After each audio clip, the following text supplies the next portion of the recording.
Hello and welcome to the GamesRadar Weekly Wrap-Up. I'm Louise and this is Leon. Hello, coming up on this week's 5-minute news sprint, Naughty Dog tells us all about Uncharted 4. We go to Warzone in Halo 5. And Black Ops 3's new trailer is teasing a return to World War II.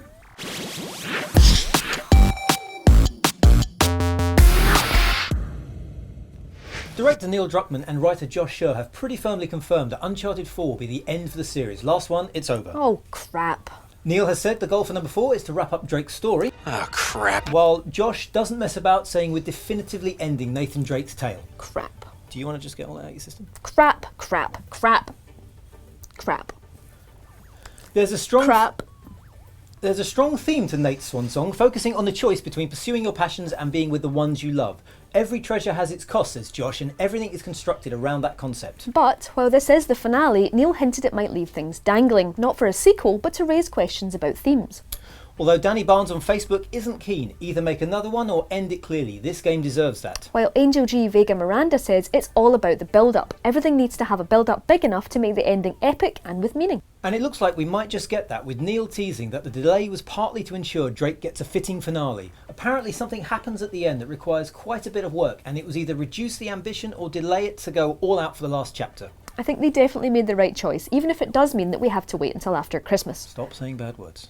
In other news, Metal Gear Solid 5 has been hit by another save bug, this time triggered by playing on a PS4 with multiple PSN accounts. Fallout 4 won't have any exclusive DLC, meaning you won't have to worry about what platform you're going to play it on. And Rockstar is hiring for an as yet unnamed asymmetrical cooperative stealth experience. Now I wonder if that co-op stealth game could be Agent, which was teased ages ago and has never been mentioned since.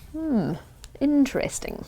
Now it's time to see what GamesRadar's Dave Houghton is thinking about this week.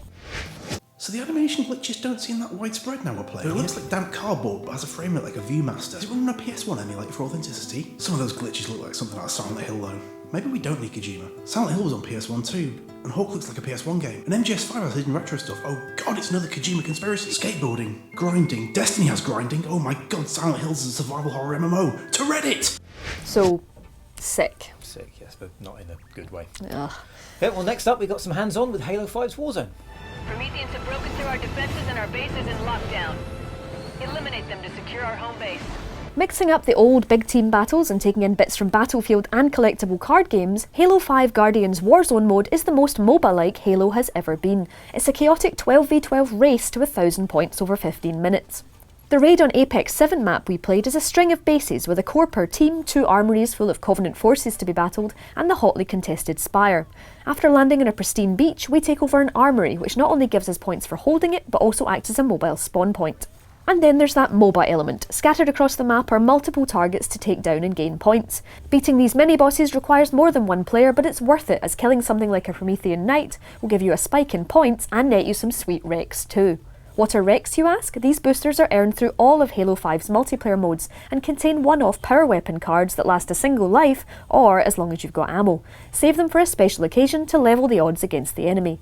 And finally, legendary bosses offer up some of the most compelling encounters in Warzone. Pitting you against an enormous enemy that can appear on foot, in tanks or aircraft, these are worth 150 points to the team that beats them. Add in power recs to the equation and battle gets ridiculously exciting. Excellent work, Spartan. That's a victory. So it looks like Halo 5 is shaping up nicely, but what does our editor Andy think? Making tea, mate. He doesn't like anything that doesn't give him an exotic engram. He's killed 88,000 enemies in Destiny so far. That's like the population of Andorra. Reassuring. Now, speaking of shooting the entire populations of small countries, COD's got a new trailer. Holy hell, are there some surprises in there? Darkly futuristic shooty wartime is a given, but there's something very strange going on with references to movies like The Matrix and Inception, suggesting the entire game's grasp on reality might be on very shaky ground. Now where things get interesting are brief shots of what look like a World War II setting, a Tiger tank and a German soldier. Apparently flying through the air while the world folds up like an existential IKEA flat pack. It's all got something to do with a neural interface the soldiers are using. Are these flashbacks a simulation program? Will the whole game take place in The Matrix? We'll have to wait and see, but it's certainly got you lot excited. The minute that neural interface got mentioned, it made me think they would use it to go back to older wars, says Paul Cunningham. It's Black Ops' thing to revisit the past through flashbacks, so why not do a futuristic take? Kieran Pearce voices a very popular opinion by saying if the whole game was World War II, I'd buy it. And Patrick Moore adds, thank you, game gods, please go back to your roots, COD. But is a digital fever dream enough? Not for Guna Rayner, who says we want a full-on European Allied invasion, not some level where you go back in time for a bit. Ouch. Well, that's it for this week's show. Catch us for more next week, and if you've got any questions, fire them into the comments below. You can find us on the GamesRadar news stream, Facebook and Twitter, so let us know if there's anything you'd like us to feature next week. And remember to subscribe if you want to keep up to date. See you next week. See you later.